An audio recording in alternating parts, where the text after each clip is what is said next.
नमस्ते ट्रेडर्स, एक और लर्निंग वीडियो में आप सभी का स्वागत है। तो ट्रेडर्स, इस वीडियो में हम ये जानने वाले हैं कि आखिर मोमेंटम ट्रेडिंग और स्कैल्पिंग में डिफरेंस क्या होता है। पर ये सवाल ही क्यों उठा, मुझे इस पर वीडियो क्यों बनाना पड़ रहा है। तो दरअसल मैं हमेशा ये कहता हूँ कि मैं एक मोमेंटम ट्रेडर हूँ। बेसिकली अगर आप मुझे नहीं जानते तो मेरी जो ट्रेडिंग स्टाइल है, मैं बैंक निफ्टी या निफ्टी में ऑप्शन बाइंग करता हूँ और मैं एक मोमेंटम ट्रेडर हूँ। मतलब मैं मार्केट में मोमेंटम्स को ट्रेड करता हूँ। तो लोग ये पूछते हैं, सर क्या आप स्कैल्पिंग करते हो? तो अगर आप स्कैल्पिंग नहीं करते तो मोमेंटम ट्रेडिंग और स्कैल्पिंग में बेसिकली डिफरेंस क्या है, और अगर डिफरेंस है तो फिर हमें कौन सा प्रेफर करना चाहिए उसके बारे में थोड़ा बताइए। तो यही सोचकर मैंने ये वीडियो प्लान किया कि आखिर मैं आपको इसमें ये समझा सकूं कि मोमेंटम ट्रेडिंग और स्कैल्पिंग में डिफरेंस क्या होता है। लास्ट में एक बार चार्ट भी देखेंगे थोड़ा बेसिक एग्जांपल्स के लिए, बट ज़्यादा बातें हमें यहाँ पर वाइट बोर्ड में समझनी होगी। तो उसको देखते हैं एक बार। तो बेसिकली आप देखो, ट्रेडिंग करने के बहुत सारे स्टाइल होते हैं। यहाँ पे हम इंट्राडे ट्रेडिंग की बात कर रहे हैं। वैसे आप देखो, intraday trading, swing trading, positional trading, उसमें भी बहुत सारे वेरिएशंस है, बट अभी हम केवल इंट्राडे की बात कर रहे हैं। तो अगर आप इंट्राडे में देखोगे ना, तो इंट्राडे में भी बहुत सारी ट्रेडिंग होती है। एक तो जिसको आप नॉर्मल ट्रेडिंग कह सकते हो। नॉर्मल ट्रेडिंग क्या होता है? बेसिकली वहाँ पर हम कुछ 1:1, 1:2 रिस्क रिवॉर्ड फॉलो करते हैं कि हमें कुछ रिस्क रिवॉर्ड फॉलो करना है, जनरली ग्रेटर देन 1:2। हमेशा 1:2 से बड़ा हमें एक रिस्क रिवॉर्ड फाइंड करना होता है, जहाँ पे हम एक प्रॉपर बड़ा सा एसएल लगाते हैं और उसके अगेंस्ट में एक बड़ा टारगेट हम प्लान करते हैं, जिसको आप नॉर्मल ट्रेडिंग बोल सकते हो, जो जनरली स्टॉक्स में बाकी सब जगह किया जाता है। और जो दूसरे प्रकार की ट्रेडिंग आती है उसको आप कहते हो स्कैल्पिंग। स्कैल्पिंग जनरली क्या होता है, इसमें जो हमारे प्रॉफिट्स और स्टॉप लॉसेस होते हैं बहुत ज़्यादा छोटे होते हैं, बहुत ज़्यादा स्मॉल होते हैं और जनरली फिक्स्ड होते हैं। फिक्स मतलब वहाँ पर आपका प्रॉफिट भी फिक्स है, वहाँ पर आपका लॉस भी फिक्स है। मतलब एक स्कैल्पर को पता होता है कि अगर वो दिन में 10 ट्रेड कर रहा है तो उसके हर ट्रेड में कितने पॉइंट का स्टॉप लॉस रहने वाला है या कितने पॉइंट का टारगेट रहने वाला है। फॉर एग्जांपल यहाँ हमने 30-30 मान लिया, तो वो चार्ट को नहीं देखेगा, वो एंट्री चार्ट के बेसिस पे करेगा। पर जो वो एग्जिट करने आएगा ना, जब उसको एग्जिट करना होगा तो वो चार्ट के बेसिस पे नहीं करेगा, वो एग्जिट अपने रूल के बेसिस पे करेगा। उसका रूल क्या है कि अगर मुझे 30 पॉइंट प्लस में मिलते हैं तो मैं एग्जिट कर दूंगा, अगर मेरे 30 पॉइंट जाते हैं तो मैं एग्जिट कर दूंगा। तो इस टाइप के ट्रेडिंग को हम स्कैल्पिंग बोलते हैं। देखो, और जो लास्ट वाली है यहाँ पर, उसको हम कहते हैं, मतलब ये जो दोनों का हाइब्रिड है। हाइब्रिड मतलब देखिए, कुछ खामियां नॉर्मल ट्रेडिंग में भी है, जैसे कि जनरली हमें इतना बड़ा बड़ा रिस्क रिवॉर्ड नहीं मिलता है। अगर हम नॉर्मल ट्रेडिंग स्टाइल को फॉलो करते हैं तो हमें दिन में कम नंबर ऑफ ट्रेड्स करने होते हैं, 1 2 3 ट्रेड्स ही करने होते हैं। और स्कैल्पिंग क्या है? स्कैल्पिंग में यहाँ पर एक्यूरेसी आपको बहुत अच्छी मिल जाती है, छोटे प्रॉफिट्स आसानी से आपको मिल जाते हैं, जो फिक्स रहता है। यहाँ पे एक रूल बेस्ड ट्रेडिंग कर रहे होते हो आप। और स्कैल्पिंग में आप नंबर ऑफ ट्रेड्स बढ़ा सकते हो, जिससे प्रॉफिटेबिलिटी भी इंक्रीज हो जाती है जनरली। बट यहाँ पर सबसे बेस्ट ऑप्शन बायर के लिए मेरे हिसाब से जो रहता है, वह इन दोनों का हाइब्रिड, जिसको आप मोमेंटम ट्रेडिंग भी कह सकते हो। अब मोमेंटम ट्रेडिंग क्या है? यहाँ पर जैसे हमने देखा था, यहाँ पर स्टॉप लॉस और टारगेट फिक्स था, लेकिन स्टॉप टारगेट जो था वो स्टॉप लॉस से थोड़ा बड़ा था। 1:2, 1:3 रिस्क रिवॉर्ड रेशियो फॉलो किया जाता था। उसी तरीके से जो स्कैल्पिंग होता है, वहाँ पर रिस्क रिवॉर्ड रेशियो जनरली 1:1 ही रहता है, 1:1.1, 1:1.2 रहता है। बट चीज़ें फिक्स रहती है, वहाँ पर चार्ट के बेस पे हम एग्जिट नहीं कर रहे होते। लेकिन मोमेंटम ट्रेडिंग इन्हीं खामियों को दूर करता है। और यहाँ पर जो हमारी एंट्री होती है वो तो चार्ट के बेसिस पे होती ही है। चार्ट देख के एंट्री तो हम तीनों कंडीशंस में कर रहे हैं, लेकिन जो यहाँ पर एग्जिट होता है ना, वो भी चार्ट को देखकर ही किया जाता है। यानी एग्जिट करने के लिए हम मोमेंटम को ट्रैक करते हैं। यहाँ पर मार्केट में मोमेंटम को ट्रैक किया जाता है एग्जिट करने के लिए, उसे हम मोमेंटम ट्रेडिंग बोलते हैं। तो स्कैल्पिंग और मोमेंटम ट्रेडिंग में बेसिक सा डिफरेंस इतना है कि स्कैल्पिंग में हमने अपने टारगेट्स को भी फिक्स कर रखा है। स्कैल्पिंग में हमने अपने टारगेट्स को भी फिक्स कर रखा है, इरेस्पेक्टिव ऑफ चार्ट। चार्ट हमें कुछ भी दिखाए, हमारा टारगेट फिक्स है। बट अगर आप मोमेंटम ट्रेडिंग देखोगे, यहाँ पर हमारे टारगेट्स जो होते हैं ना, वो फिक्स नहीं होते हैं। किसी दिन ऐसा आएगा जब हम 1.1 से, मतलब रिस्क रिवॉर्ड रेशियो, जब आरआर जो है हमारा वो 1:1 रहेगा, उससे पहले ही हम निकल जाएंगे। और किसी दिन हमारा 1:10 अचीव हो चुका होगा, फिर भी हम मार्केट से नहीं निकलने वाले। क्यों? क्योंकि मार्केट में जो चीज़ हमारे लिए मायने रखती है वो है मोमेंटम। जब तक मार्केट में मोमेंटम रहेगा तब तक हम ट्रेड में बने रहेंगे। अब सवाल उठता है, सर मोमेंटम क्या होता है? तो देखो, मोमेंटम एक बहुत ही ज़्यादा वेरिएबल चीज़ है। मतलब इसको ऐसे वर्ड्स में डिफाइन करना पॉसिबल नहीं है। बट आप इतना मान लीजिए कि जब तक आपके डायरेक्शन में फास्ट मोमेंटम आ रहा है, फास्ट मतलब देखो, मोमेंटम को ट्रैक करने के लिए आपको बहुत सारी प्राइस एक्शन की चीज़ें सीखनी पड़ती हैं, जिसमें आप मान लो कि कैंडलस्टिक का बिहेवियर, अगर आपको कैंडलस्टिक का स्ट्रेंथ एनालाइज करने आता है, उसके बिहेवियर को एनालाइज करने आता है, तो आप मोमेंटम को ट्रैक कर सकते हो। आपको लेवल्स पे ध्यान देना पड़ता है कि मार्केट कौन से लेवल्स को अप्रोच कर रहा है, क्योंकि कुछ कुछ लेवल्स ऐसे होते हैं जहाँ पर आते ही मार्केट का मोमेंटम फेड होने लगता है।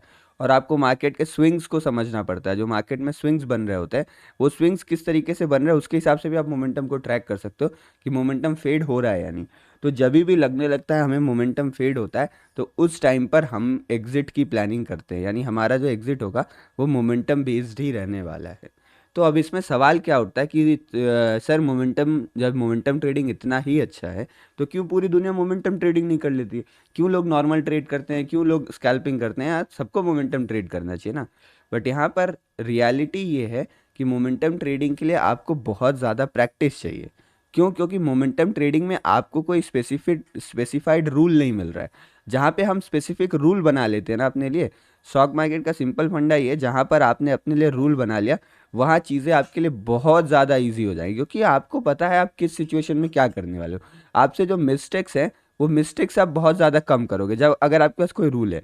और जब मिस्टेक्स और नहीं करते हम और जो चीज़ें आसान होती है, वहाँ पर सक्सेसफुल होना भी बहुत ज़्यादा आसान हो जाता है, क्योंकि आप गलती कर नहीं रहे हो, आपके पास एक रूल बना हुआ है, आपको रूल जो है वो थोड़ा आसान है, तो आप उसको फॉलो भी अच्छे से कर लेते हैं। लेकिन मोमेंटम ट्रेडिंग में ऐसा कोई रूल नहीं है, तो किसी किसी दिन ऐसा होता है ना कि मतलब जनरली जो फियर है या फिर जो ग्रीड है, ये जो इमोशंस होते हैं ना, ये मोमेंटम ट्रेडिंग में बार बार आके आपको सताएंगे। क्यों सताएंगे? क्योंकि आपके पास एग्जिट की कोई प्लानिंग नहीं है, आप चार्ट देख रहे हो। तो जब कभी कभी ऐसा होता है कि रेड कैंडल बनती है, हम डर जाते हैं, एग्जिट कर देते हैं, हमें लगता है मोमेंटम फेड हो गया, अगली कैंडल इतनी बड़ी ग्रीन बनी, मार्केट चला गया। तो बिगिनर्स के लिए मोमेंटम ट्रेडिंग थोड़ा डिफिकल्ट हो जाता है, क्योंकि स्टार्टिंग में हमें कुछ रूल्स बना लेने चाहिए अपने अपने लिए, और उन रूल्स के बेसिस पर ही काम करना चाहिए। तो अगर आप मोमेंटम ट्रेडिंग करने की प्लानिंग कर रहे हैं, तो वहाँ पर भी आपको कुछ स्पेसिफिक रूल्स बनाने पड़ेंगे। अब मैं आपको थोड़ा अपने रूल्स के बारे में बताता हूँ कि मेरे यहाँ पर क्या रूल्स हैं। अगर आप मेरे रूल्स देखोगे, तो मैंने अपने आप को ऐसी इस तरीके से मतलब अपने लिए एक रूल बेस्ड मोमेंटम ट्रेडिंग की स्ट्रैटेजी मैंने अपने लिए बना रखी है। वो ये बना रखी है कि जैसे ही मैं ट्रेड लूँगा, मेरा स्टॉप लॉस डिसाइडेड है। मान लीजिए ये मेरी एंट्री प्राइस है और ये मेरा स्टॉप लॉस डिसाइडेड है।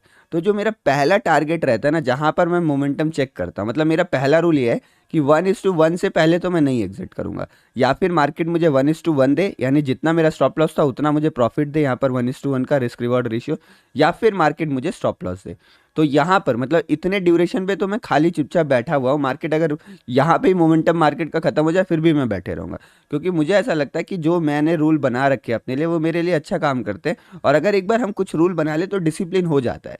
तो मैं जल्दी डर के नहीं निकलूंगा, यानी इतना एरिया में मैं इमोशनलेस ट्रेड लेता हूँ। यहाँ पे मेरा कोई भी इमोशन काम नहीं कर रहा होता है।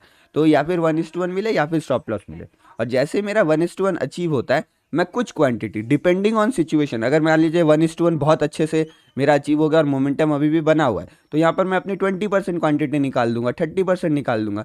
और मान लीजिए मार्केट में मोमेंटम नहीं है और 1:1 अचीव हो गया, तो वहाँ पे मैं 50% निकाल लूंगा, 60% निकाल लूंगा। तो डिपेंडिंग अपॉन कंडीशन 1:1 पे मैं कुछ क्वांटिटी एग्जिट कर देता हूँ।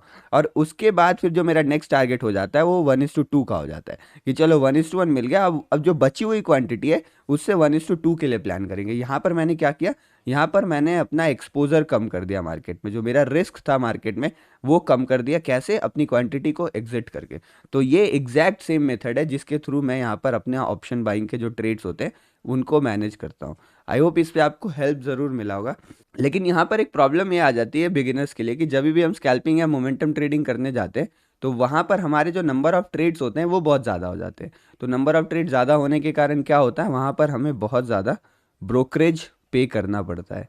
तो यहाँ पर ये तो हो गई जो हमने लर्निंग की बात की।